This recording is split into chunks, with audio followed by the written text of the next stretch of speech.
Hola mis queridos hermanos, estamos aquí un día más, preparados para tener nuestro estudio bíblico. Espero que encontréis un tiempo para que podamos compartir de esta manera la palabra de Dios juntos. Y bueno, hoy es jueves 28 de mayo.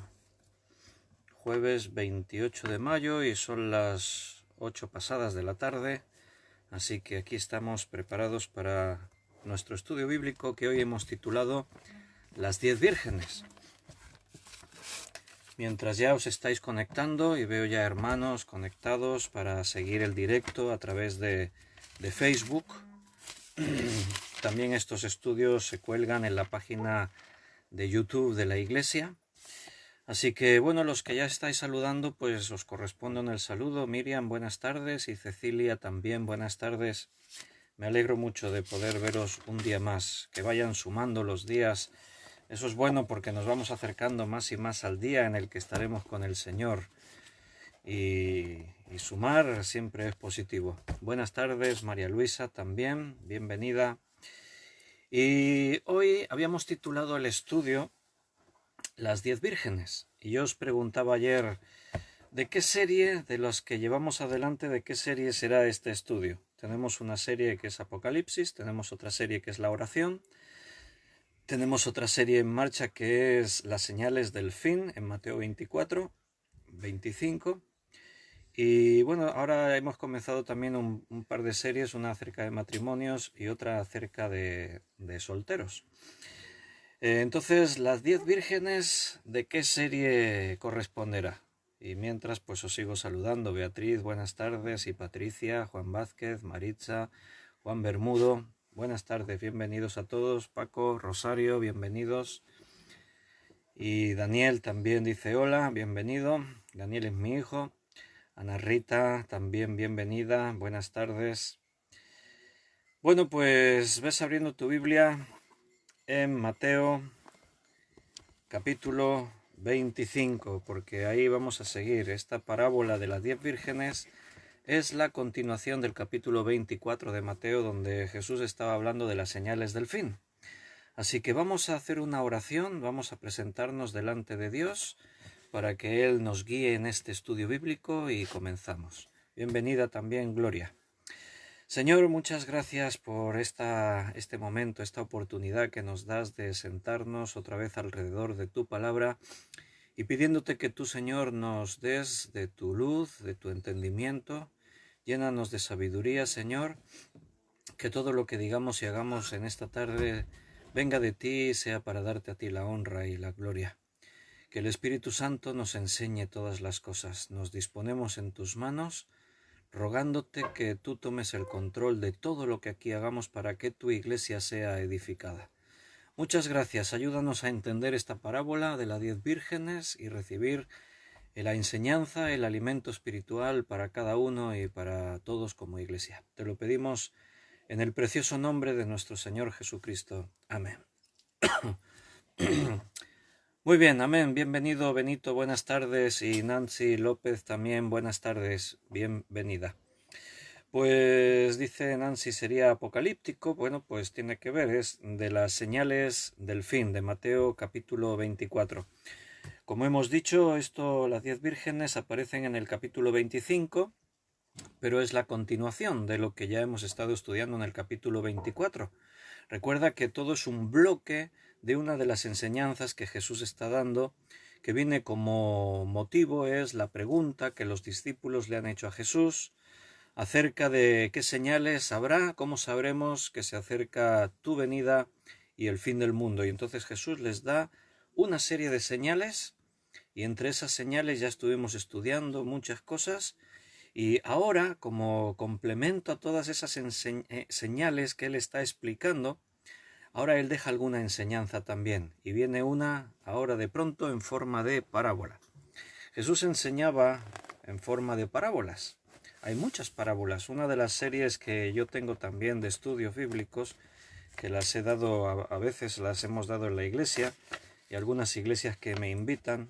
A veces hay iglesias que me invitan para que vaya un día a la semana, y entonces me desplazo y voy y les comparto algún estudio. Y esta serie de las parábolas de Jesús las di en la iglesia de Cunit. Igual hay por ahí algún hermano escuchando el estudio esta tarde de la iglesia de Cunit. Bueno, pues ahí tenemos también una serie de estudios bíblicos acerca de las parábolas de Jesús. Jesús enseñaba por parábolas. Y déjame solo unos minutos a modo de introducción, porque vamos a estudiar una parábola, las 10 vírgenes, y dejar algunas indicaciones, porque las parábolas en la Biblia son una forma que utilizaba Jesús para enseñar. Una parábola es una figura retórica o una figura de dicción, y a Jesús le gustaba enseñar por parábolas. Hay muchas parábolas en la Escritura. Entonces, así a modo de introducción, indicar algunas cosas importantes, algunos puntos a tener en cuenta a la hora de estudiar las 10 vírgenes o cualquier otra parábola. Tenemos que tener algunas cosas en cuenta para no interpretar equivocadamente la palabra de Dios. La palabra parábola, que nosotros mencionamos así en el castellano, de hecho es una palabra griega. Nos llega igual al castellano. Exactamente la pronunciación en griego sería parabolé. Parabolé es griego y nosotros pues la acentuación la hemos cambiado un poco y decimos parábola, pero es la misma palabra, la misma expresión. Una parábola es similitud, comparación, es una narración ficticia, es una forma de refrán pero desarrollado con una historia. Entonces lo que significa literalmente parabolé es, no sé si la palabra ya te indica algo, parabolé, lo que significa literalmente es poner una cosa al lado de otra para poder comparar. Eso es lo que significa parabolé. Entonces hay dos peligros que se tienen que evitar cuando estudiamos parábolas, porque en el resto o la mayoría del resto de la escritura los utilizamos y es correcto, los estudiamos bien, pero a la hora de estudiar las parábolas hay que evitar dos errores para no caer en falsas interpretaciones que a muchos les ocurren, interpretan mal las parábolas. Una cosa que tenemos que evitar, un error a evitar, sería no darnos cuenta y pasar por alto las características centrales de la parábola. Normalmente una parábola gira en torno a una enseñanza central. Puede ser que en algunas parábolas pueda haber hasta dos enseñanzas centrales y rara vez hasta tres. Lo normal es que haya una enseñanza, una verdad central y la parábola gira en torno a esa enseñanza. Entonces, esto es importante tenerlo en cuenta para no caer en el error de pasar por alto esa enseñanza central y entonces de esa forma empezar a ver enseñanzas en la parábola que no era el propósito cuando la parábola se dio. Otro error que tenemos que evitar, un peligro a evitar al estudiar las parábolas, es el hecho de intentar aplicar un significado a cada uno de los detalles que aparezcan ahí en la parábola. Por ejemplo, si tú estás estudiando, ahora vamos a estudiar la parábola de las 10 vírgenes. Si tú estudias cualquiera de las muchísimas parábolas que hay, por ejemplo, el buen samaritano. El buen samaritano sale de Jerusalén y en el camino es asaltado por los ladrones y queda herido este hombre, este judío que salió de... O sea, un judío va por el camino, queda herido, el buen samaritano viene de Jerusalén, se encuentra este judío herido al borde del camino, ¿vale? Ahora, un error sería tratar de buscar una enseñanza en cada una de las cosas que aparecen en la parábola. Por ejemplo, el buen samaritano, ¿a quién representará? Jesucristo. En cambio, los ladrones, esos son el demonio. Y cuando dice ahí que salió de Jerusalén, esos que se estaba alejando de Dios, estoy ahora imaginando, no se tiene que hacer eso. Una parábola, recuerda, gira en torno a una enseñanza central y no hay que caer en el error de tratar de cada cosa que aparece en la parábola buscarle un significado espiritual. Por ejemplo, la parábola de los dos talentos. De los talentos. Ahí la parábola de los talentos podríamos ver en esta parábola hasta quizás tres enseñanzas ¿Recuerdas la parábola de los talentos? A uno le dio un talento, 10 talentos, a otro le dio 5, a otro le dio... Había varias personas y a cada una le dio una cantidad de talentos. Entonces el Señor les dio esos talentos a cada uno para que sacasen rendimiento, para que produjesen fruto. Entonces al cabo de un tiempo Él volvería para pedir cuentas. ¿Qué habéis hecho con los talentos que os di? Entonces ahí hay una enseñanza que es la responsabilidad de cada uno que tenemos delante de Dios. Hay una enseñanza que tiene que ver con el juicio final, respecto al juicio final, porque cuando el Señor volvió a pedir cuenta de lo que habían hecho con los talentos, es una referencia a lo que hará Cristo cuando venga a buscar a su iglesia. Y también podríamos ver otra enseñanza que tiene que ver con la recompensa a los que han sido fieles y con el castigo a los que fueron infieles y no tuvieron en valía los talentos que su Señor les dio. Entonces hay que tratar de evitar los otros detalles que giran en torno a la parábola, de tratar de buscar enseñanzas espirituales en todos esos detalles. Las parábolas no se estudian así. Entonces, si lo hacemos de esa forma, eso nos llevaría a cometer errores. Bueno, vamos a ir a ver el texto de la parábola de las 10 vírgenes que se encuentra en Mateo, capítulo 25. La leeremos y entonces lo primero que haremos será identificar la enseñanza central de la parábola para poder interpretarla correctamente. Una vez que tenemos la enseñanza central, todo gira en torno a esa enseñanza. ¿De acuerdo? Mateo 25, vamos a leerlo. Entonces el reino de los cielos será semejante a 10 vírgenes que tomando sus lámparas salieron a recibir al esposo. Quiero que notes la forma de hablar en una parábola. Normalmente siempre se usa esta expresión. El reino de los cielos es semejante, o aquí dice será semejante, porque lo pone en un tiempo futuro. Casi todas las parábolas utilizan la expresión el reino de los cielos es semejante a una semejanza. Recuerda que hemos dicho que parábola significa poner una cosa al lado de la otra para compararlas. Eso es lo que hacen las parábolas. Una historia del mundo, una historia que para Jesús y los apóstoles y la gente que escuchaba la parábola era algo cotidiano.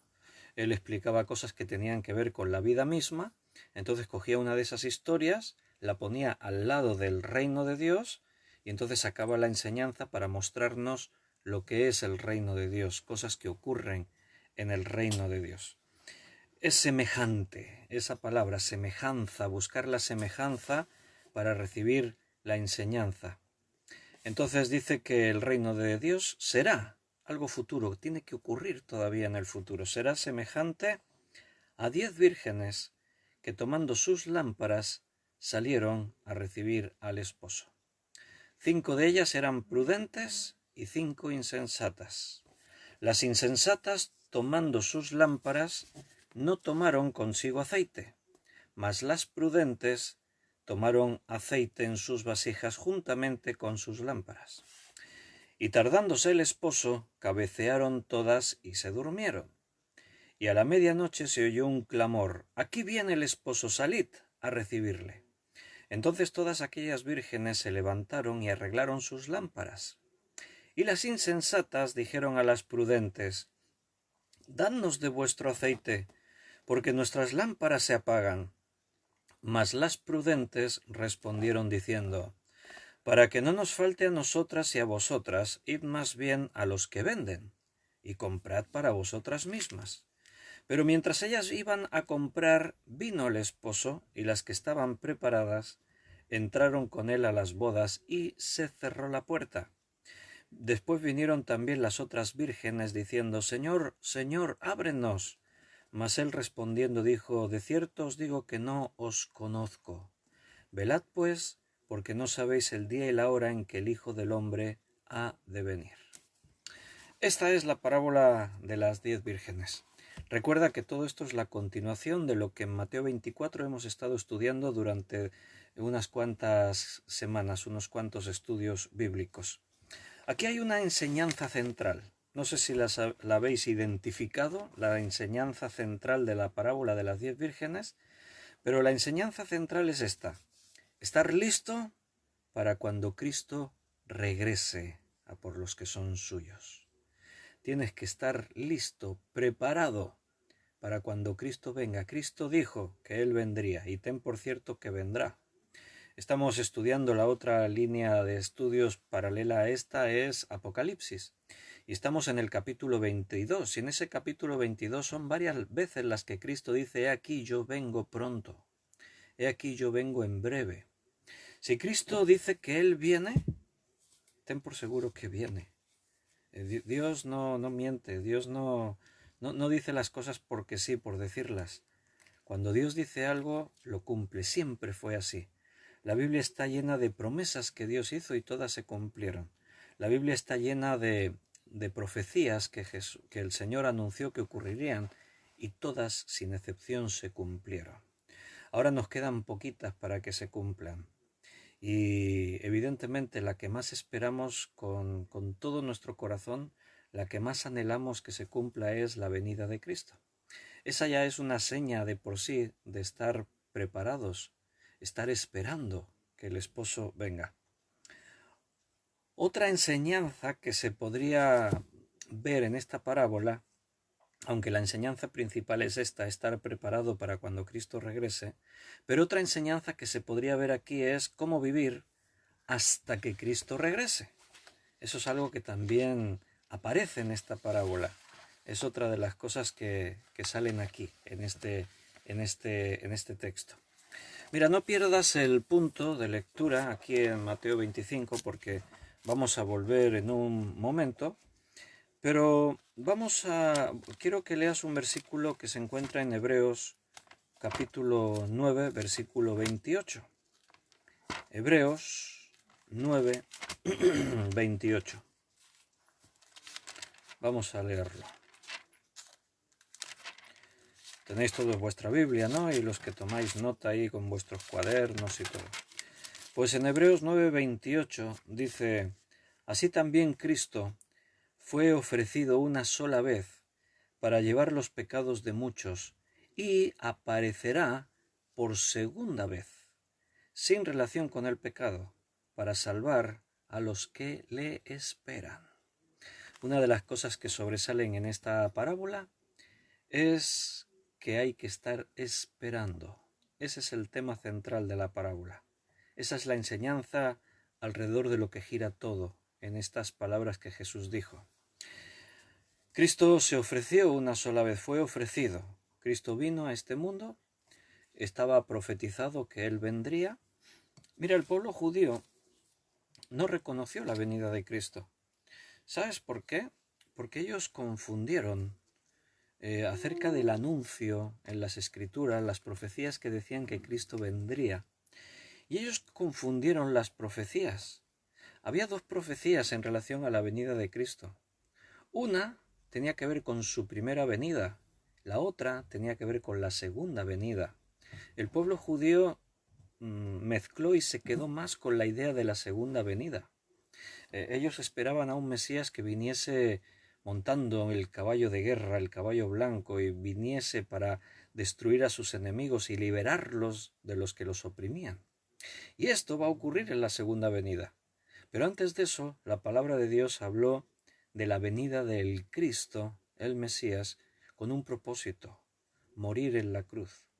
Hay una descripción impresionante en Isaías capítulo 53, cuando habla de Cristo como el Cordero de Dios que quita el pecado del mundo. Así dijo Juan el Bautista cuando vio a Cristo.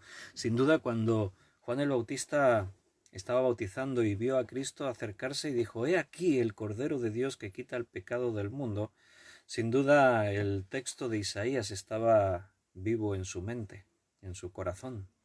Allí dice que como cordero fue inmolado, dice que fue llevado delante de sus trasquiladores, enmudeció y no abrió su boca, fue llevado al matadero, murió para que nosotros no tengamos que morir por nuestras enfermedades, por nuestros pecados.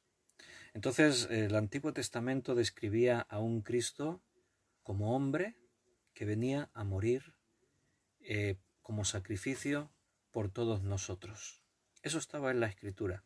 La primera referencia en la Biblia a la venida de Cristo como hombre para morir en la cruz se halla en Génesis capítulo 3, versículo 15, cuando está hablando de las maldiciones por causa del pecado y le habla a la serpiente y menciona allí, interesante, la semilla de la mujer.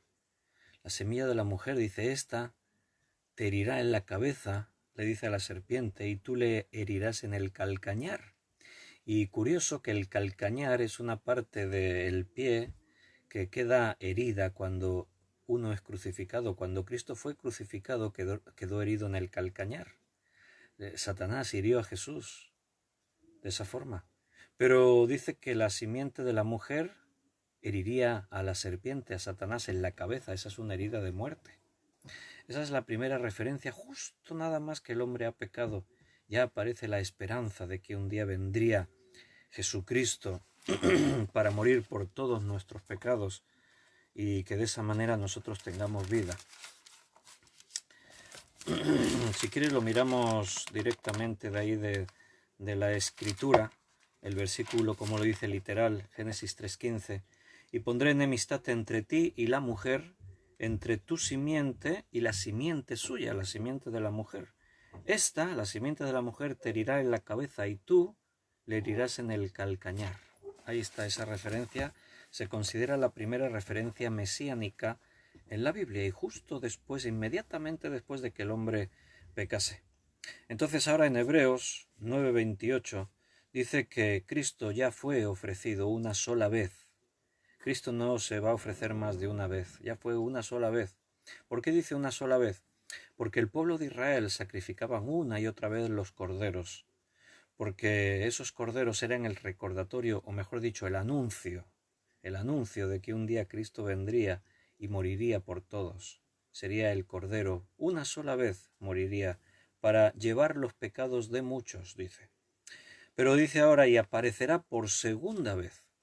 Cristo vino como hombre, murió en una cruz, fue sepultado, como él dijo, y como él dijo, resucitó a los 3 días, se mostró durante 40 días a muchos testigos, para que no quedase margen de duda que él había resucitado, y después de esos 40 días de estar dando testimonio y mostrándose, entonces él fue elevado a los cielos, desapareció de la vista de los testigos que estaban mirando, dice, desapareció entre las nubes, y en ese momento dice que los 2 testigos de Cristo que están allí en escena le dicen a los creyentes: varones Galileos, ¿por qué miráis al cielo? Este mismo Jesús que ha sido tomado, así mismo volverá. Ya estaba anunciado que eso ocurriría.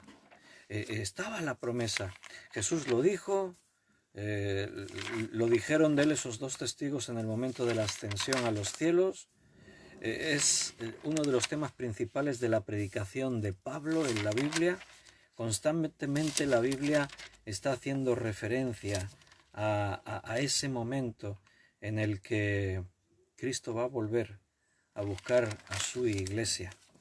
Entonces, bueno, si quieres, estaba buscando ahora en Hechos de los Apóstoles capítulo 1, cuando dice ahí en el capítulo 1, versículo 9, y habiendo dicho estas cosas, viéndolo ellos, fue alzado y le recibió una nube que le ocultó de sus ojos.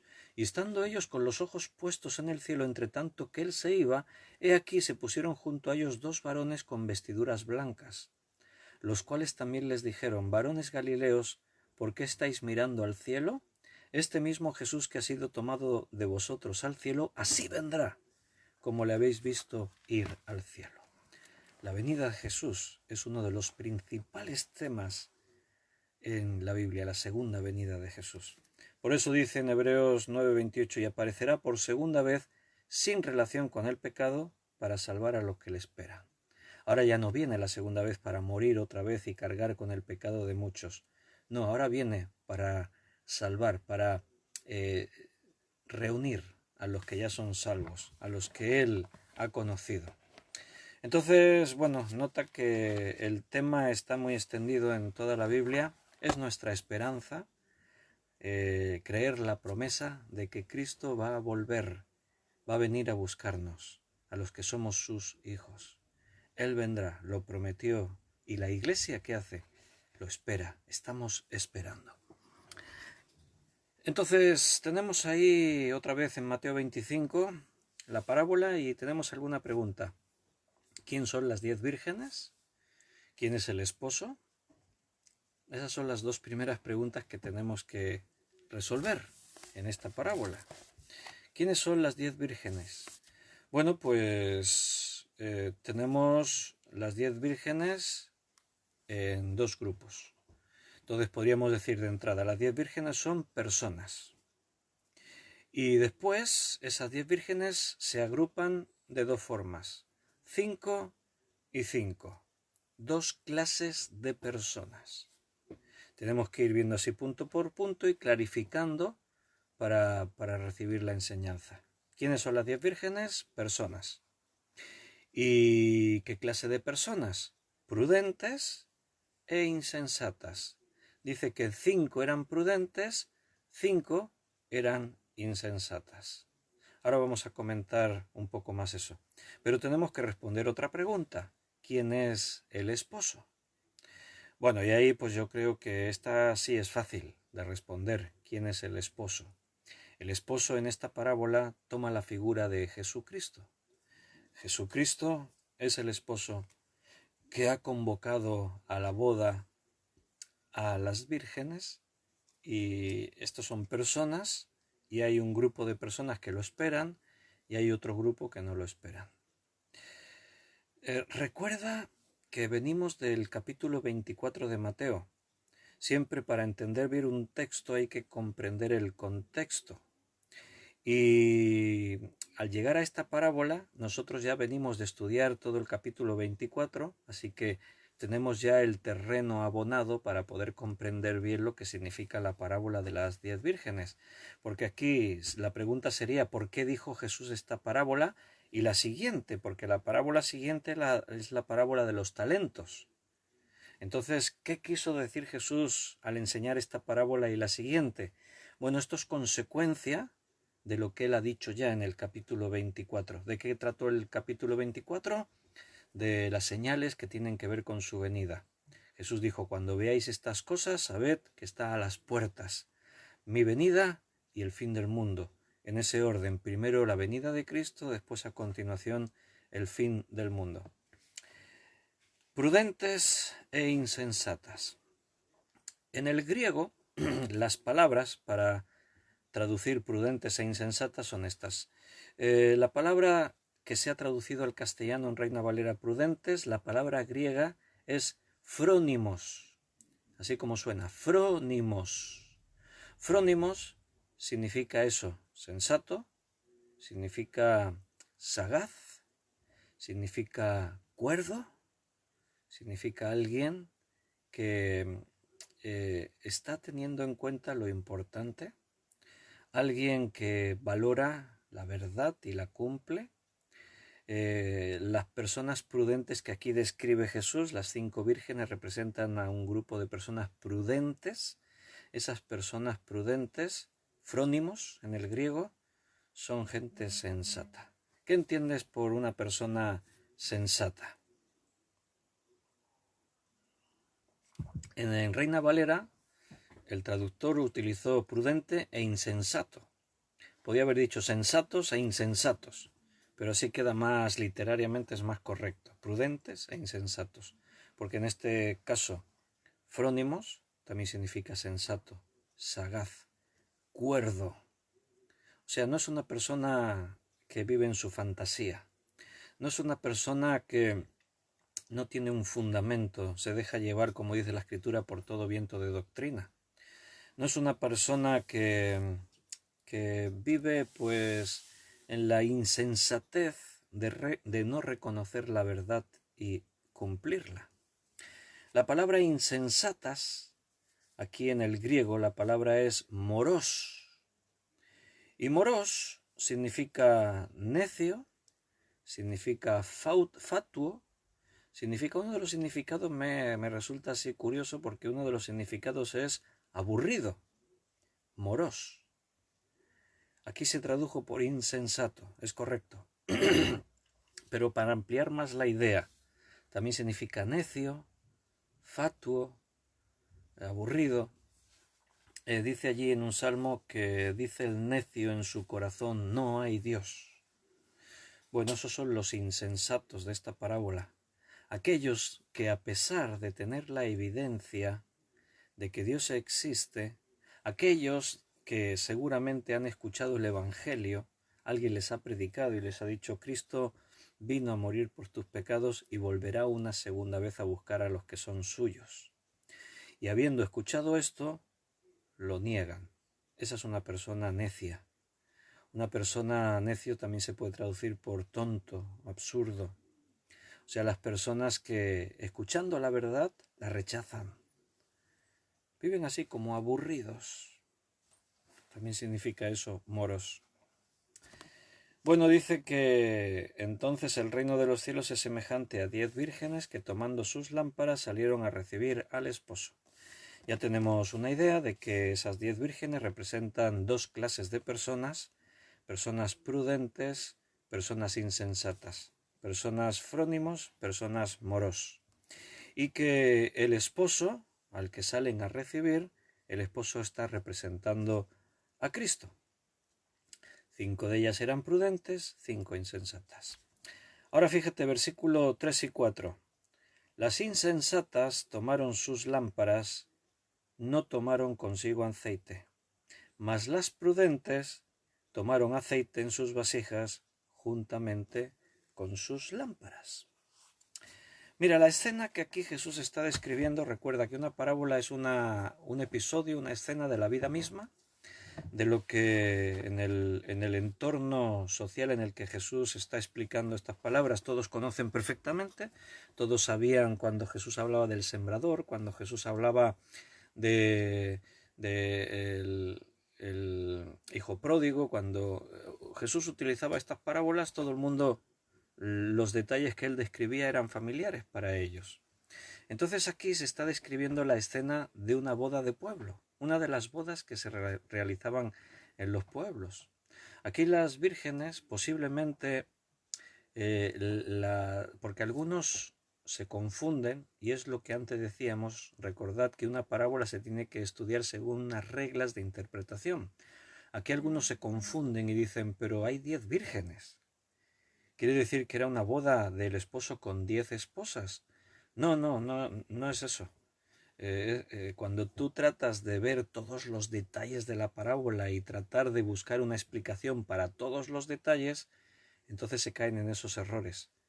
Las 10 vírgenes están esperando, salen a buscar al esposo, entonces es que había 10 esposas y algunos se confunden con esto. Mira, según la tradición de las bodas judías, en este tiempo, aquí esas 10 vírgenes, la figura que Jesús está tomando son las madrinas de boda. Sería una forma de decirla en nuestro sentido. O amistades, o los siervos del novio, de la novia. Entonces lo que estas vírgenes hacían era acompañar al novio en una procesión con teas para llegar hasta donde se celebraba la ceremonia. Al conducir a su novia hacia el hogar, las lámparas son probablemente teas que se utilizaban en este tipo de rituales de bodas. Cada cultura, cada tradición puede celebrar una boda de una forma distinta. En los tiempos de Jesús, en este contexto, se celebraban de esta forma. En los pueblos, el novio y la novia se comprometían, ese compromiso era en firme, romper con ese compromiso era casi como lo que hoy en día diríamos divorciarse, porque cuando quedaban comprometidos ya era algo ya santo. Pero aún no estaban casados, aún no habían tenido relación. A los invitados se les invitaba antes de saber la fecha exacta en la que se iban a celebrar las bodas. Se les invitaba. Y cuando ya se sabía la fecha exacta, entonces se les notificaba a todos los invitados. Por eso hay otra parábola por ahí, que es la parábola de las bodas, de la cena de bodas. Y entonces ahí en esa parábola ves que cuando el Señor dijo a sus criados, id y decirle a los invitados que ya es la boda. Y no sé si te acuerdas que en aquella parábola todos empezaron a poner excusas. Oh, no puedo, es que me acabo de comprar una propiedad, una heredad, tengo que inspeccionarla. No puedo, me acabo de comprar una yunta de bueyes y tengo que probarlos. No puedo, me acabo de casar y tengo que... Todos pusieron excusas. Entonces esos eran los invitados. Estaban invitados, ya estaban comprometidos para asistir a la boda, pero aún no sabían la fecha. Cuando se les dijo, la fecha es ya, resulta que no podían. No sé cómo, si te acuerdas cómo acaba esa parábola. Estos se quedaron fuera de la fiesta de bodas. Y el Señor dijo, ahora id por los caminos, por las aldeas, y traed a todos, a los pobres, a los enfermos, a todos aquellos que podían haberse quedado fuera, pero que estaban dispuestos a aceptar la invitación. Entonces, la boda ya está anunciada y el día de bodas nadie sabía cuándo el esposo iba a venir a buscar a la esposa. Era algo incierto. Entonces en la ceremonia ocurría algo parecido a lo que os estaba describiendo. Cuando el esposo llegaba, estaba esa comitiva de madrinas, formada por amistades, por siervos, sirvientes, y entonces acompañaban al novio como una especie de procesión, era un recorrido. Cada una de esas madrinas iba con las antorchas encendidas, iban hasta la casa de la esposa para que el esposo y la esposa se encontraran, celebrar la ceremonia y consumar el matrimonio. Entonces las lámparas probablemente sean esas teas que eran unos palos con unas telas enrolladas, empapadas en aceite, y el aceite era imprescindible para que la tea ardiese. Ese palo con esas telas especiales en la punta enrolladas, empapadas en aceite, se prendían y entonces ese trapo en el palo iba ardiendo durante tiempo. Los que tenéis ya unos años y conocéis lo que eran los candiles, seguramente algunos pues me podríais decir, sí, yo sé lo que eran los candiles. Un candil era una lámpara de aceite. Era una especie de lámpara con una forma determinada y era como un recipiente. Normalmente tenía así un alambre o algo para que la pudieses colgar en algún sitio. En ese recipiente solía tener a lo mejor una esquinita así en forma de punta y ese recipiente estaba lleno de aceite. Entonces dentro del recipiente de aceite había una mecha de tela, de algún tipo de material así como de tela. Y entonces esa mecha se asomaba un poquito afuera y se prendía. Y entonces iba quemando la tela poco a poco, porque estaba empapada en aceite. El aceite se iba gastando y la tela ardía. La mecha se iba consumiendo, pero lentamente, porque lo que más ardía era el aceite. Si tú lías un trapo en un palo y le pegas fuego, bueno, eso te dura segundos. Si arde, te dura segundos y cuidado que te va a gotear ahí trapo y todo y no sirve para nada, no es práctico. Beatriz sabe lo de la mecha y Juan dice que también tenían sus padres un candil y él lo veía. Hace años, lo de los candiles. Yo tengo 53 años y en mi casa ya no había candiles, ya nos iluminamos con energía eléctrica. Escaso, pero había ya. En los pueblos hace más años, en los pueblos sí, había todavía eso. Y Benito habla de los candiles de carburo. Sí, porque el carburo era lo que se utilizaba en las minas para iluminar. Cada minero llevaba su lámpara en el casco y ahí en vez de aceite ponían carburo, que es un elemento químico que arde en contacto, o sea, necesita agua para arder, en contacto con el agua arde. Todavía en la actualidad algunos espeleólogos, gente que se mete en las cuevas, aún llevan ese sistema de alumbrado porque es fiable.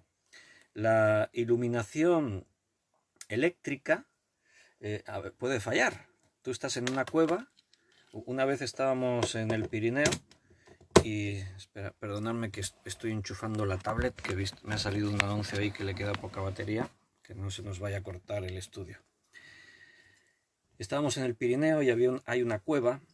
Estábamos en la entrada de una cueva. Es una cueva que tiene como más de 5 kilómetros de recorrido. Puedes entrar por un sitio y salir por otro, pero es complicado por dentro. Tienes que hacer escalada con cuerdas, pasas sitios sumergidos por aguas, ríos. Y entonces, estando allí en la cueva, salieron unos espeleólogos, salieron un grupo de hombres que habían estado desde el día anterior, llevaban casi un día entero recorriendo esa cueva. Y salían con los carburos, salían con las lámparas de carburo.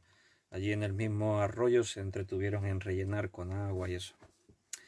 Muy bien, Karina dice que tenía ese tipo de candil y Miriam dice que en Argentina era de queroseno.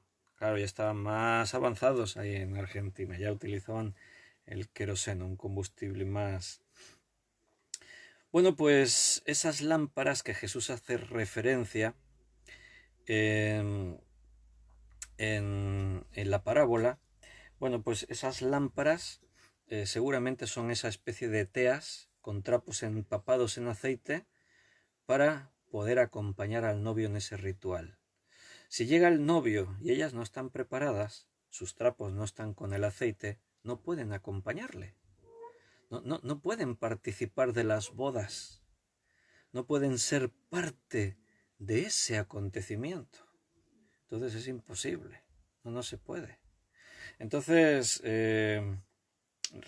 recuerda, esto es una historia de la vida misma, pero con una enseñanza central o una o dos enseñanzas centrales. Entonces, Jesús está hablando de un grupo de personas que representan dos clases de personas, sensatas e imprudentes. Y para mostrarte la sensatez y la imprudencia, habla de una escena de bodas, en las que las madrinas que acompañan, las vírgenes que aquí se mencionan, las madrinas que acompañaban al novio, llevaban esas teas con su aceite, porque nota cómo lo describe Jesús en la parábola. Dice que tenían las lámparas y el aceite en la vasija. O sea, ellas llevaban la especie de antorcha y una vasija con aceite. De tal forma que cuando era el momento de encender la lámpara es cuando empapaban la antorcha, la lámpara, con el aceite. Pero cuando llega Jesús, cuando llega el esposo, que sí es Jesús en este caso, pero cuando llega el esposo, pues todas tenían que estar preparadas. Recuerda que la fecha de bodas no se sabía a veces hasta el último momento. Entonces, como no se sabía en qué momento vendría el esposo, pues tenían que estar preparadas. No podían estar como las insensatas que se quedaron no tenían ni aceite comprado, y cuando llegó el esposo tenían las lámparas, pero no tenían aceite. Así que no podían utilizar esas antorchas.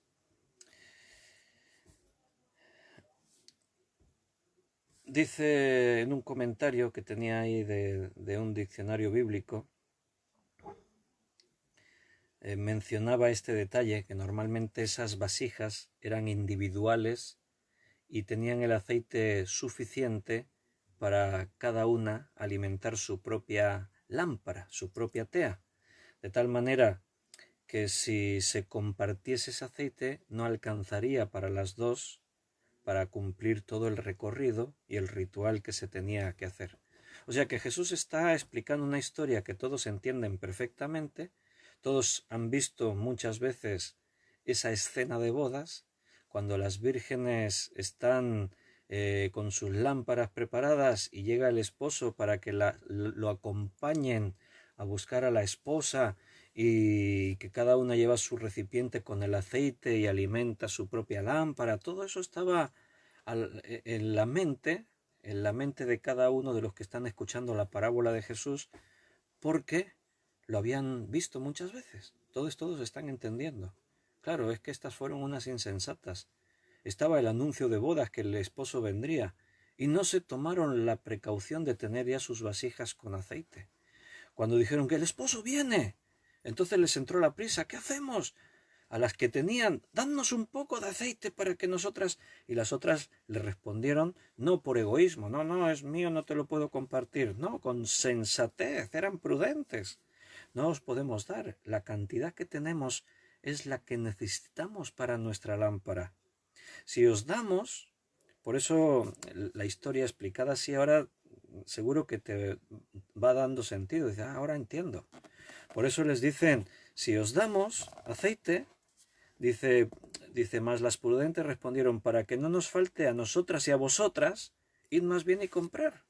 Porque ellas dicen, si os damos, si partimos el aceite, la mitad para ti, la mitad para mí, ni vosotras ni nosotras podremos hacer el recorrido para acompañar al esposo. O sea, nos va a faltar a las 10. Entonces, no podemos compartirlo. Id corriendo a comprar, pero ya fue tarde, ya no les dio tiempo. Mira, hay un texto paralelo a este que se encuentra en el Evangelio de Lucas, en el capítulo 12. Vamos a ir a compararlo. Lucas 12, versículo 35.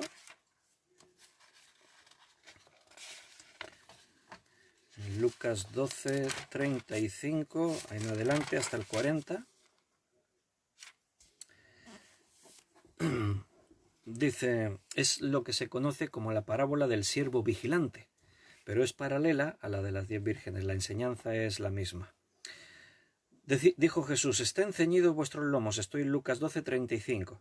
Estén ceñidos vuestros lomos y vuestras lámparas encendidas.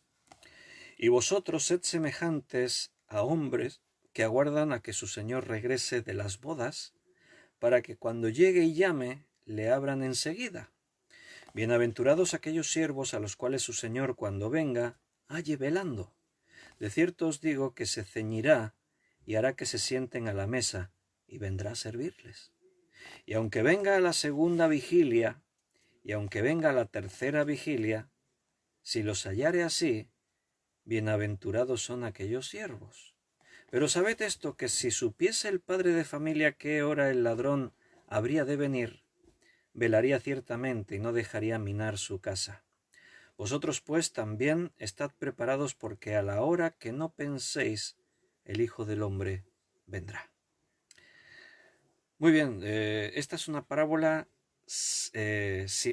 paralela a la que estamos estudiando de las 10 vírgenes.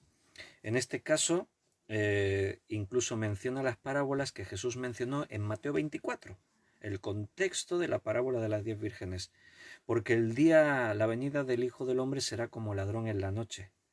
Si el padre de familia supiese cuándo va a venir el ladrón en la noche, estaría velando para que su casa no fuera minada y el ladrón pues no pudiese entrar y hacer pues etcétera, ¿no?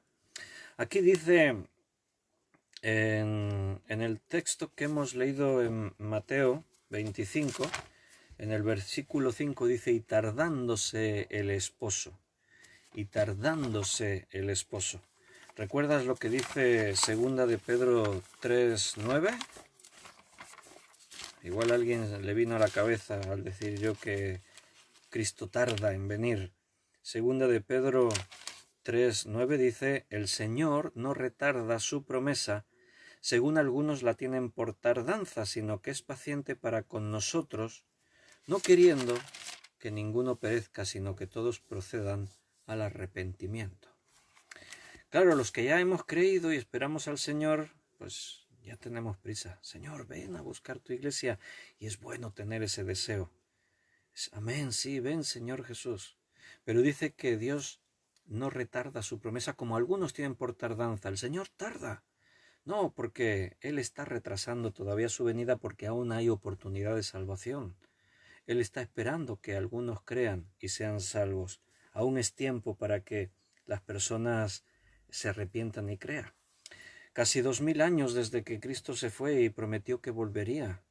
Estamos estudiando las señales del fin. Jesús dijo en Mateo 24, cuando veáis esto, sabed que estáis a las puertas. Hemos analizado las señales y pensamos que estamos a las puertas. Así que el Señor ya no se tardará mucho más. Pero ahí en Mateo 25:5 dice, y tardándose el esposo, cabecearon.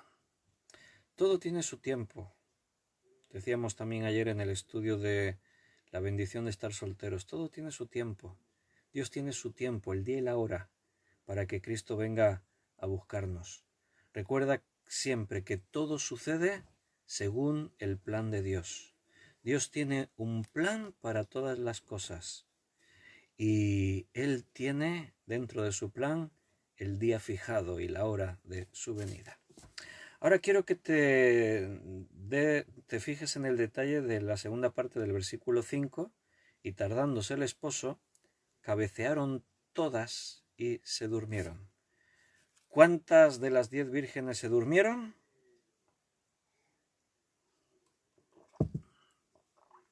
Todas. Las 10. Las 10 vírgenes se durmieron. Bueno, ¿está la iglesia dormida hoy, hermano? Parece que el Señor tarda en venir. 2000 años ya. Algunos dicen, "Buah, quién sabe cuándo vendrá, igual pasan otros 1000 años más". No sé, sinceramente, ¿cómo estaría la humanidad dentro de 1000 años si Cristo no viniera? ¿Te puedes imaginar?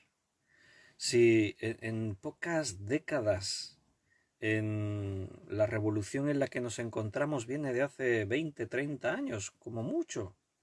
Si en estos 20 o 30 años la humanidad se ha acelerado esta barbaridad en la que nos encontramos ahora, ¿te puedes imaginar que pasen 1000 años más? ¿Cómo estaría el ser humano?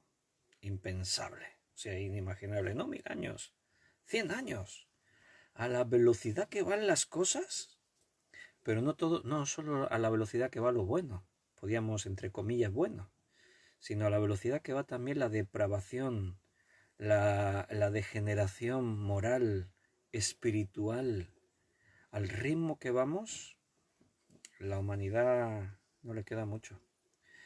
Así que quizás hasta ahora parece que el Señor se tardó, pero las señales están ahí. Y como dijo Jesús, no pasará esta generación la que esté viendo esas señales antes de que Él venga.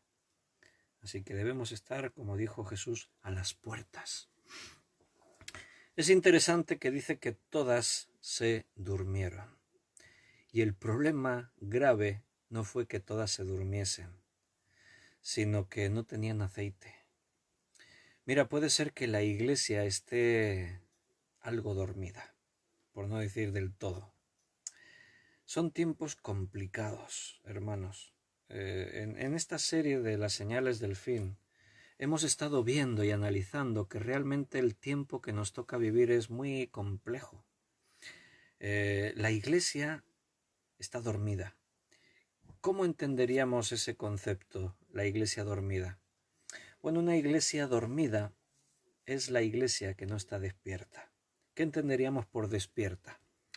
Una iglesia despierta es aquella que está obedeciendo y cumpliendo todo lo que Dios espera que haga y cumpla.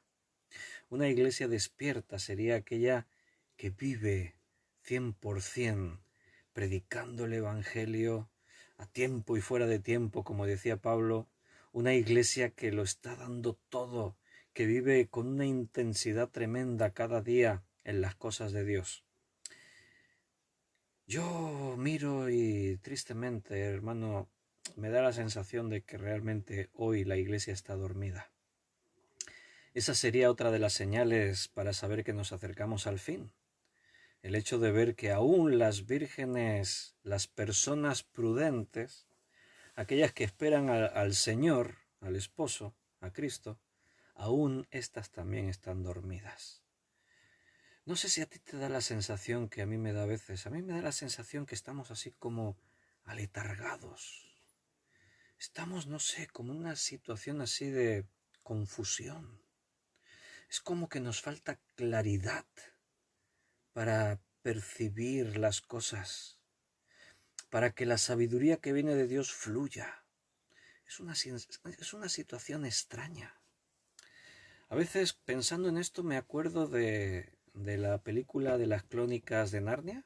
¿Habéis visto todas las Crónicas de Narnia? Tenemos al Musicart, que estrenaron en Tarragona, lo hicieron en alguna otra ciudad, por ahí por Olot, en algún sitio. Y teníamos una actuación preparada aquí en Valls para bueno, justo el 14 de marzo, que fue cuando comenzó el confinamiento, y entonces pues se suspendió esa actuación y ahora está aplazada para noviembre.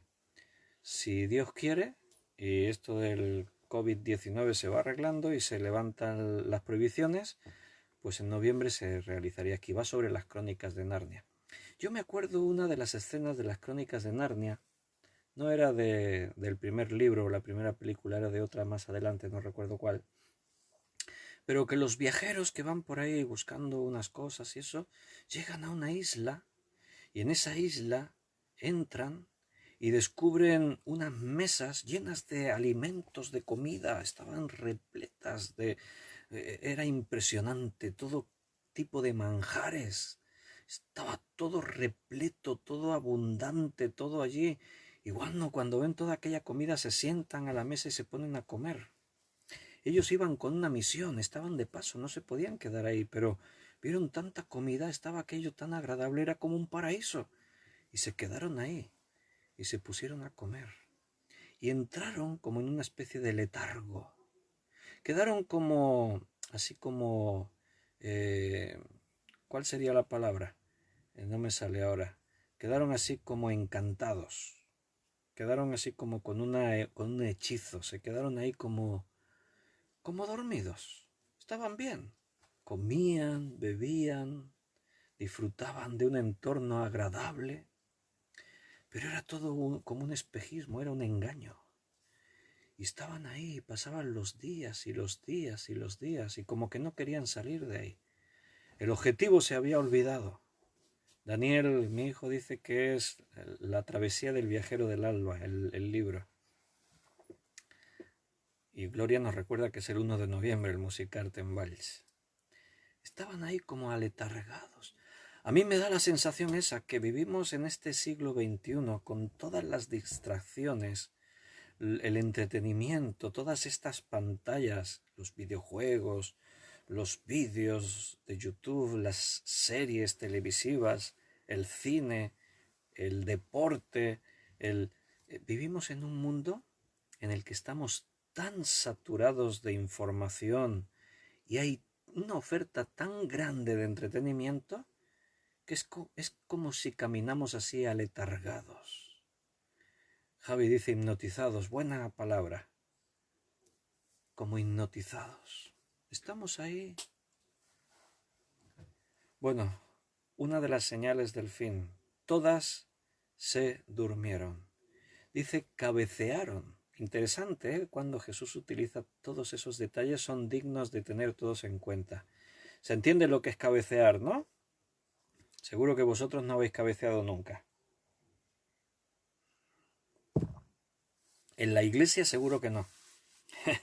Que levante la mano el que no ha cabeceado en la iglesia. Más de uno ha cabeceado en la iglesia. Me confieso, yo también, ¿eh? Me acuerdo cuando estudiaba en el seminario y a lo mejor después de toda una semana y cada día y trabajando, ya por la noche llegabas al seminario a estudiar 2 horas de clase y te quedabas ahí sentado y te relajabas. Y el hermano estaba explicando la clase y tú estabas ahí escuchando y de pronto los ojos te empiezan a pesar y se te empiezan a cerrar y tú luchas contra el sueño. Malísimo, ¿eh? Cuando uno lucha contra el sueño, te vence. Y cabecear, ¿qué ocurre? Que te desaflojas tanto que se te va la cabeza. Y tú quieres mantenerte despierto, pero se te va la cabeza. Y tú insistes, pero se te va la cabeza. No sé si está por ahí José Luis. José Luis es camionero. Sí, veo ahí su icono. José Luis es camionero y tiene que conducir y pasar muchas horas al volante. Cuando te da sueño conduciendo, eso sí es malo, ¿eh, José Luis? Y los que habéis tenido que conducir así de madrugada y te da sueño, eso sí es malo. Cuando cabeceas conduciendo, cuidado. A veces es mejor parar, echar un sueñecito y después seguir. Aunque es más fácil decirlo que hacerlo. Porque a mí me ha pasado muchas veces. Vas conduciendo y te duermes. Te duermes hasta con los ojos abiertos. Te quedas en blanco. Y ese cabecear es tremendo, hermanos. Y dices, voy a parar a ver si duermo un poco. Paras, te reclinas un poco el asiento, cierras tus ojos. ¿Qué ocurre? No hay manera de que te duermas. Increíble. Y tú ahí diciendo, a ver si duermo un poquito. Y al cabo del rato dices, voy a seguir porque no me duermo. Bueno, cuidado. En la iglesia más de uno cabecea. Espero que ahora no estéis cabeceando algunos. Dentro de poco ya terminamos. No cabeceéis. Cabecearon. Ese no querer, pero que el sueño te vence. Yo creo que estamos ahí, hermanos. todas se durmieron. A veces no queremos. Decimos, no, pero no me puedo dejar seducir por tanta pantalla. No me puedo dejar seducir por todo este entretenimiento, estas cosas. Oye, ¿cuándo comienza la temporada de Fórmula 1? Que con esto del COVID-19 y la liga, ¿cuándo la retoman? Porque se quedó todo suspendido. Tenemos que estar al tanto, para no perdernos los partidos. Y hay tantas cosas que ver, y tantas series chulas que hacen, y tantos vídeos graciosos para echarnos unas risas, y tantos videojuegos. Anda que ahora con la realidad virtual, es tremendo eso de los juegos, ¿eh? El cine se va transformando también. Escuchaba una noticia de la industria del entretenimiento que hablaban de las películas que llegan en poco tiempo, que serían películas en realidad virtual. O sea, tú estarías dentro de la película, verías la película con unas gafas de realidad virtual y tú serías partícipe dentro de la propia película. Si todo esto ya tiene adicción, espérate, que lo que viene no se va a librar nadie. Porque las experiencias, las sensaciones, visto así dices, tiene que ser alucinante. ¿Te imaginas las películas bíblicas en realidad virtual?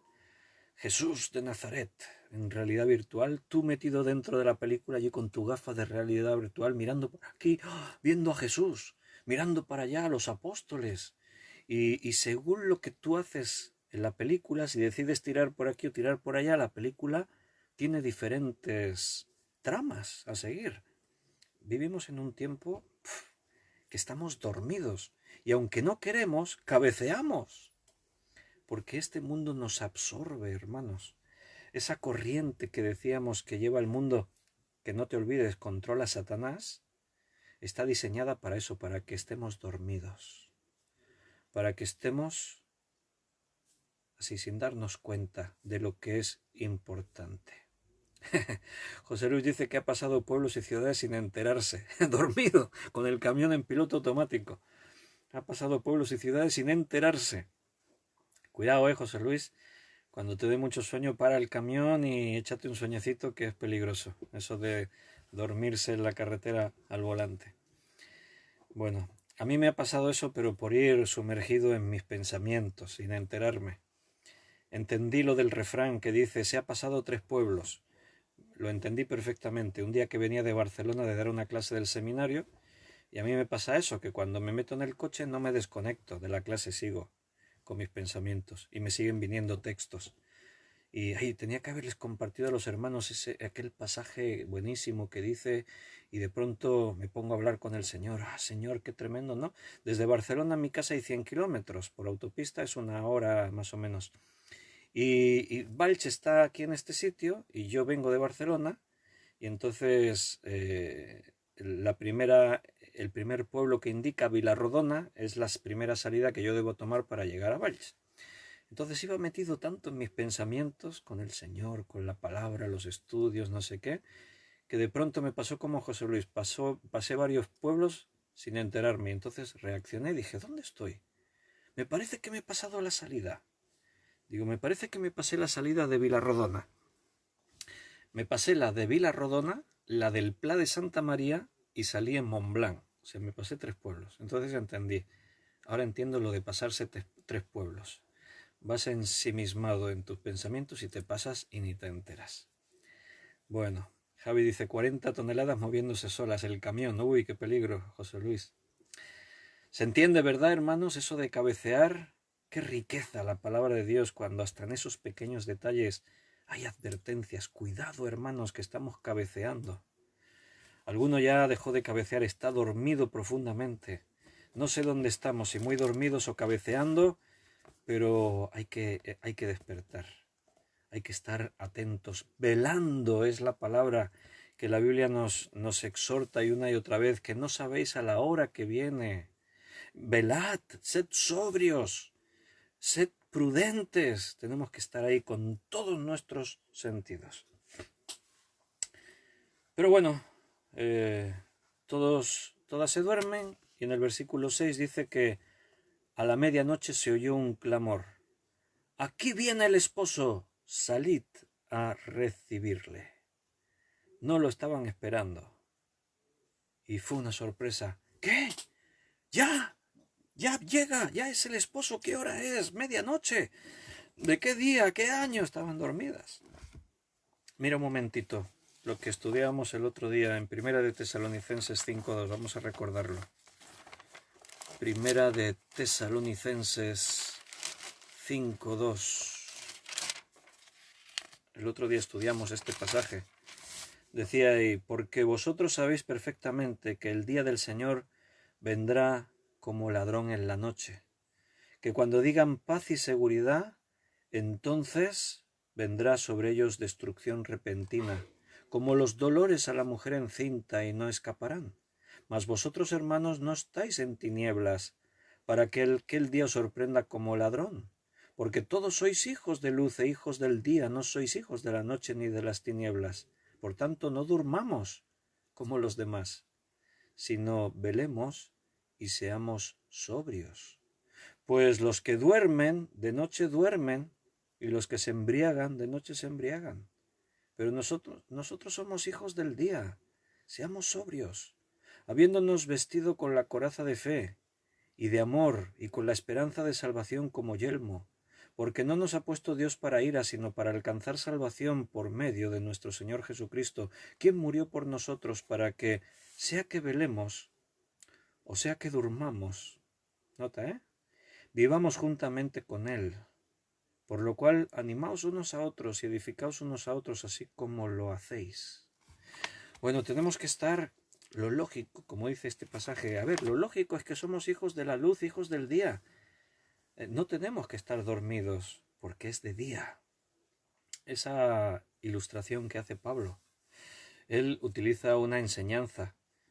De noche es cuando hay que dormir. El mundo está en las tinieblas, está en la noche. Ellos duermen. Pero tú y yo, que somos hijos del día, que estamos en la luz, tenemos que estar despiertos. ¿Se entiende? ¿Verdad que sí? Es una buena ilustración. Bueno, todas se durmieron al final. Esa es la realidad.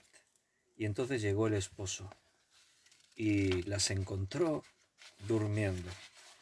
Claro, en el hecho de decir estaban dormidos es que no lo estaban esperando. El esposo llegó por sorpresa.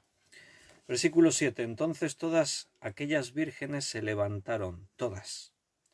Arreglaron sus lámparas, todas, las 10. Pero las insensatas entonces se dan cuenta que no tienen aceite. Y dijeron a las prudentes, dadnos de vuestro aceite porque nuestras lámparas se apagan. ¿Cuál es aquí la enseñanza? Todas están durmiendo. Cuando llega el esposo las sorprende a todas por igual, es una sorpresa, no lo esperaban en ese momento exacto, pero 5 de ellas estaban preparadas. A veces uno puede decir, ay, no lo acabo de entender, si estaban dormidas, ¿cómo es que estaban preparadas? Es una parábola, acuérdate, hay una enseñanza central que gira en torno a esto. No estamos tratando de aplicar todo literal lo que dice la parábola.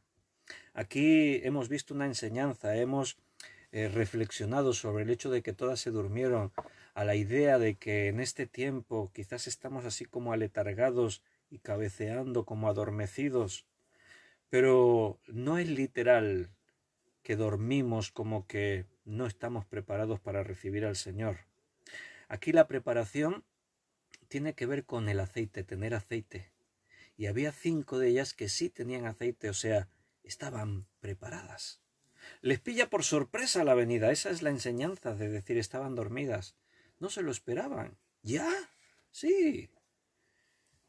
Hermano, ten en cuenta que aunque vemos las señales, yo escucho a hermanos cuando estudiamos Mateo 24 en estos estudios, y yo digo, Cristo viene pronto, me doy cuenta de que ese Cristo viene pronto, para la gran mayoría es, bueno, todavía falta.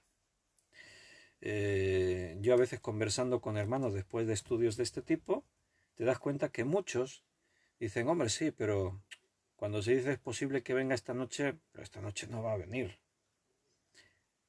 Cuidado, no te confíes, porque la enseñanza en la Biblia de la venida de Cristo es que va a venir cuando no te lo esperes. Esa es la enseñanza. Tenemos idea de cuándo puede ser que se aproxime el día, pero el día y la hora llega por sorpresa para todos, tanto los que están esperándole como los que están en su mundo sin esperar a Jesús. Las que estaban preparadas también se sorprendieron. Señor, no te esperábamos esta noche. A la medianoche se presentó. ¿Pero por qué no viene a las 5 de la tarde? A la medianoche estábamos ya todas cabeceando con sueño. Cuando no nos lo esperemos, hermanos, no te confíes. No pienses, todavía debe faltar tiempo. A lo mejor, pero a lo mejor no. Aunque venga dentro de 10 años, el día que venga te pilla por sorpresa seguro. Porque eso es lo que la Biblia dice. Nadie va a recibirlo como, ¿viene el Señor? Sí, claro, yo ya sabía que iba a ser ahora. No, a nadie le va a pillar así. A todos les pilla como, ¿ya? No puede ser, ¿sí? Sí, por sorpresa. Así nos va a pillar ese día, el día de su venida. Así que 5 estaban preparadas, tenían las provisiones necesarias para cuando llegase el momento, su aceite estaba en sus vasijas y sus lámparas preparadas. Las otras 5, entonces dicen, ¡ay! Tenemos que preparar las lámparas, pero ya no hay tiempo. Ya se dan cuenta, mejor dicho, mira, la enseñanza es que se dan cuenta que no tienen lo necesario. ¿Recuerdas cómo será la venida del esposo? El otro día lo estudiamos ahí en Tesalonicenses. Primero, los que hayan dormido en Cristo a través de los tiempos, los que murieron pero creyendo en el Señor, resucitan y van a las nubes. Los que estemos vivos en ese instante somos arrebatados, transformados y nos reunimos con los demás en las nubes para recibir a Cristo en el aire. Así dice la Biblia.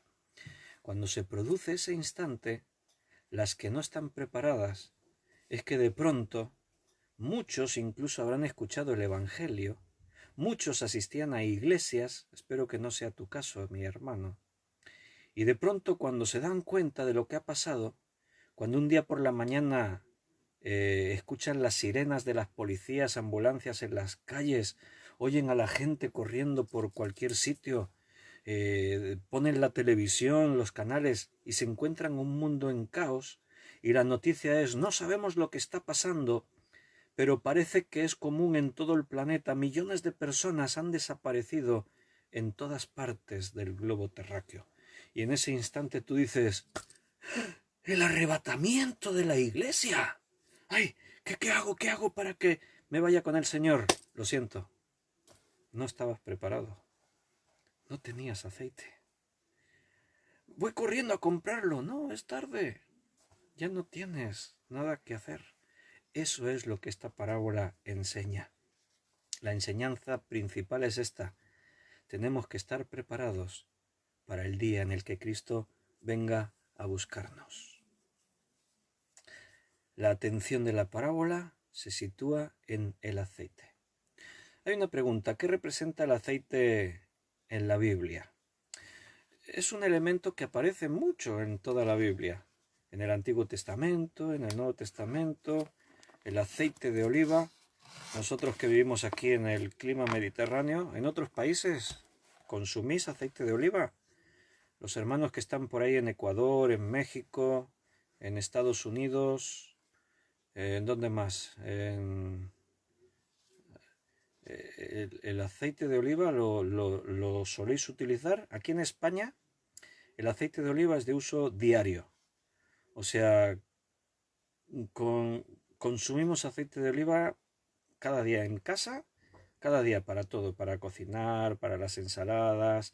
En Cataluña comemos una cosa que es pan tumaque y oli de oliva. ¿Qué es eso? Pan con aceite, pan con tomate y aceite de oliva. Buenísimo. Y unas lonchitas de jamón serrano encima. Uy, estoy hablando a estas horas que muchos no habéis cenado todavía. Me voy a callar, porque si no, alguno va a dejar el estudio y se va a ir corriendo a la cocina, que estáis en casa. Bueno, no estaba preguntando para que me respondieseis, pero estáis ahí respondiendo. María Luisa dijo que el aceite es la fe, Carmen dijo que es el Espíritu Santo. Miriam dice que en América Latina es muy caro el aceite de oliva, claro, por eso igual no se usa tanto. España es productor, es uno de los principales productores en aceite de oliva. Ahí tenemos en Andalucía los campos en Jaén, con esos campos extensísimos de aceite. Y aquí mismo donde yo vivo, casi en cada pueblo, hay una cooperativa de agricultores, payeses se dice en Cataluña, y ahí casi todos los pueblos tienen prensa. Y en estas comunidades de agricultores hay olivos y todos cogen esas olivas, traen las olivas a la misma, en el mismo pueblo donde está la prensa y hacen aceite. Aquí hay aceite de oliva denominación de origen de Siurana, un pueblo de aquí cerca. Buenísimo. El aceite de oliva, impresionante. Juan dice, rico, rico el pan con aceite. Buenísimo. Yo cuando era pequeño, mira, ahora hemos perdido un poco esas cosas. Cuando era pequeño en casa muchas veces comíamos un joyo de aceite. Un joyo de aceite. Mis hermanos, si me están escuchando, y Belén, mi mujer que está por ahí, saben de qué hablo. Eran tradiciones cuando las familias, hace años vivíamos con mucha humildad, no teníamos muchos recursos económicos, no era como hoy, ¿qué vamos a comer? No sabemos qué vamos a comer, tenemos tantas cosas. En esos años, muchas cenas, muchas comidas, eran un joyo de aceite. ¿Qué es un joyo? Un hoyo. Lo que pasa es que en andaluz dicen joyo. Un joyo. ¿Qué era eso? Pues era un trozo de pan, había que saber hacerlo, ¿eh? Un trozo de pan se cortaba así como cuadrado, rectangular. Entonces la molla del pan se la recortabas y ahí tenías el hoyo, el agujero. Entonces rellenabas eso con aceite, le ponías sal y si querías un chorreoncito de vinagre. Había algunos que no, a mí no me gustaba mucho eso del vinagre, aceite y sal. Y entonces con la molla que había sacado, ahí empapabas todo y ¿qué hacías? Empapabas todo el pan y al final estaba todo el pan empapado del aceite con la sal. Y eso era muchas veces una cena para nosotros. Pero con los años, cuando teníamos otros recursos, nos acordábamos y volvíamos al joyo, porque está riquísimo el aceite de oliva con el pan así. Si está el pan recién hecho, un pan de estos de pueblo. Me estoy animando con el tema comida. Cambio de tema que ya estamos acabando. Unos minutos de paciencia que ya os dejo libres y podéis salir corriendo a la cocina a haceros los joyos de aceite. Pero estábamos tratando de responder qué representa el aceite en la Biblia. Mira, iba a ir a leer un versículo en Éxodo. Éxodo capítulo 27, versículo 20. Éxodo 27, 20. Por un momento parecía esto, en vez de un estudio bíblico, parecía un programa de estos de recetas de cocina, ¿no? Bueno, también, la Biblia también enseña las cualidades de según qué alimentos, beneficiosas para nuestro cuerpo. Éxodo 27:20 dice, y mandarás a los hijos de Israel que te traigan aceite puro de olivas machacadas para el alumbrado, para hacer arder continuamente las lámparas. Aceite puro de oliva, de aceitunas machacadas. Aquí en las cooperativas que yo te decía, cuando traen las aceitunas, se llama la primera prensada. Cuando las aceitunas, la primera vez que se prensan, ese es el aceite más puro. Normalmente se le denomina aceite de oliva virgen extra, porque es el aceite más puro. Después las olivas las vuelven a machacar y después hasta de los huesos de las olivas sacan aceite. Machacan y machacan, pero esa primera prensada sale el aceite más puro. Tiene un sabor intenso. Bueno, pues ese es el aceite que se tenía que utilizar en el templo de Dios. El aceite más puro, porque todo esto era santo. Las lámparas que alumbraban en ese lugar tenían que ser santas. Era especial. Era un momento único. En la Biblia, algún hermano dijo por ahí el Espíritu Santo. Puede tener relación el aceite con el Espíritu Santo. En la Biblia puede verse esa enseñanza. Pero no siempre, ¿eh? Tampoco te confundas. Siempre que veas aceite por ahí, no es que siempre represente al Espíritu Santo, pero sí puede representar eso también. Los sacerdotes eran ungidos con aceite. Dice el aceite que chorreaba por la cabeza y por las barbas de Aarón, ese ungir al profeta, todo eso tenía un significado así espiritual, tenía que ver con la unción de Dios y el Espíritu Santo. Entonces, bueno, el aceite no se puede compartir, cada cual tiene que tener el suyo. Vuelvo a Mateo 25 ya para terminar. No puedes compartir lo que Dios te dio, es tuyo. La salvación es tuya. Cada uno tiene que tener esa paz, esa preparación con Dios para cuando Él venga. Porque cuando eso ocurra, la puerta quedará cerrada.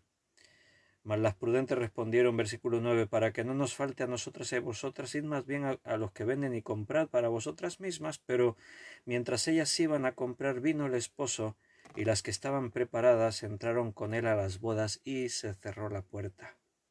Después vinieron también las otras vírgenes, diciendo, Señor, Señor, ábrenos. Mas él respondió, de cierto os digo que no os conozco. Esa expresión aparece en otros lugares de la Biblia, en un pasaje que Jesús utilizó para enseñar acerca del juicio entre el gran trono blanco. Allí el Señor aparta ovejas de los cabritos. Las ovejas representan los que son hijos de Dios. Los cabritos representan los que no creen, los que no nacieron de nuevo. Aunque de pronto hay unos cabritos que creen que ellos tendrían que entrar al cielo. Y dice, cuando el Señor les dice, vosotros al infierno, ellos dicen, no, Señor, debes tratarse de un error. Mira, nosotros somos cristianos, éramos miembros de una iglesia, en tu nombre predicábamos, echábamos fuera demonios, hacíamos milagros, profetizábamos. Y el Señor les dice lo mismo que le dice aquí el esposo a estas 5 imprudentes. Allí dice que el Señor les dijo, apartaos de mí, hacedores de maldad, nunca os conocí. Eran religiosos, hacían hasta señales y prodigios, pero eran religiosos, no habían conocido nunca al Señor como su Salvador personal.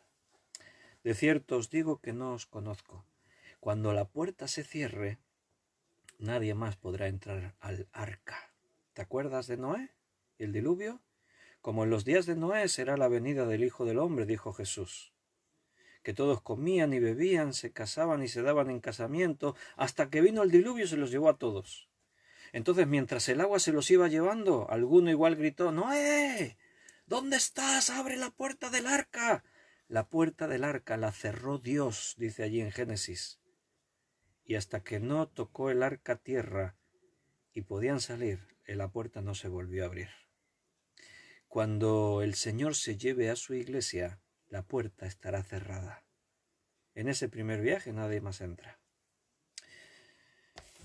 Y el versículo 13, y terminamos, velad pues porque no sabéis el día y la hora en que el Hijo del Hombre ha de venir. La actitud del verdadero cristiano, del verdadero creyente, es la vigilia.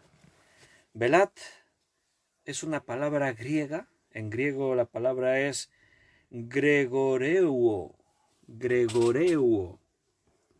con acento en la U penúltima, gregoreuo. Y gregoreuo significa mantenerte despierto. Eso significa. Jesús dice, velad porque el día y la hora nadie la sabe. O sea, mantente despierto. Eso es lo que Jesús nos dice en esta noche. Hermanos, hemos visto las señales del fin. Sabemos que estamos a las puertas. Pero también esta noche hemos aprendido que cuando Cristo venga, nos va a pillar por sorpresa a todos. El día en el que Cristo viene, nadie se lo está esperando. O sea, no es que ese día van a pasar cosas en las que uno diga, hoy no pasa sin que Cristo venga. No. Vamos a estar así como ahora. Mira, podría ser en este instante que Cristo nos llevase. ¿Te imaginas? Que de pronto uno o dos de los que están, todos los demás se van, pero uno de los que están viendo aquí el estudio, estoy bromeando, pero no lo sé. Uno o dos de los que están viendo el estudio de pronto verían que esta silla se queda vacía. Desaparezco. Igual la ropa se queda aquí también, no sé. Y de pronto los comentarios se quedan en silencio. Nadie comenta nada. Y uno o dos pregunta, ¿Qué ha ocurrido? Me ha fallado el Facebook, no leo comentarios. Y ha habido un corte porque Víctor se ha ido y no he visto en el momento en el que se ha ido. Podría ser en este instante, hermano, que nos fuésemos con el Señor. El día y la hora viene cuando ni nosotros mismos lo estamos esperando, imagínate. Y la tercera cosa, Jesús dijo, manteneos despiertos porque la hora no la sabéis. Hemos aprendido cómo será la venida, o sea, tenemos que estar preparados para cuando Cristo venga, y también hemos visto la enseñanza de que tenemos que vivir de una forma determinada. ¿Cómo? Velando, siendo sobrios, viviendo cada día como si fuera el último. Que Dios te bendiga, hermano. Un fuerte abrazo. Espero que esta noche sea un tiempo de descanso especial para ti. Los que estáis ahí en otros países y todavía estáis en la tarde y os queda todavía mucho del día por delante, pues que también terminéis de pasar un muy bendecido día. Y recordad algo importante, atendedme todos, que siempre hay unos cuantos despistados. Mañana es viernes. ¿Qué pasa los viernes? Muy bien, que el estudio es a las 6:30 de la tarde. Mañana es viernes, estudio a las 6:30. Os espero a las 6:30 mañana. Vamos a seguir estudiando la palabra de Dios. Un fuerte abrazo, hermanos. Muchas bendiciones. Que Dios os bendiga.